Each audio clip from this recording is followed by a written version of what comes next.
നിന്റെ അമ്മ ഇപ്രാവശ്യം ക്രിസ്മസ് അവധിക്ക് വരുമോ? വരും. എൻ്റെ അമ്മ ഫോൺ വിളിച്ച് പറഞ്ഞായിരുന്നു. എൻ്റെ അമ്മ ഇപ്രാവശ്യം വരത്തില്ലെന്ന് പറഞ്ഞു.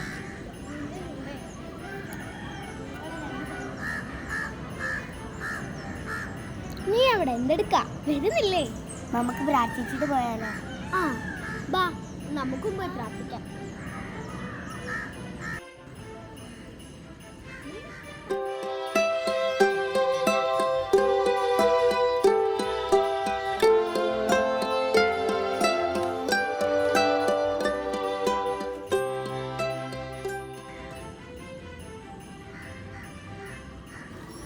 നീ ആർക്ക് വേണ്ടിട്ടാ പ്രാർത്ഥിച്ചേ?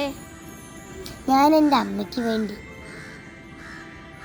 ഒന്ന് നിന്നെ, നിങ്ങൾ ആർക്ക് വേണ്ടിയാ പ്രാർത്ഥിച്ചേ? ഞങ്ങളും നിന്റെ അമ്മയ്ക്ക് വേണ്ടിയാ പ്രാർത്ഥിച്ചേ.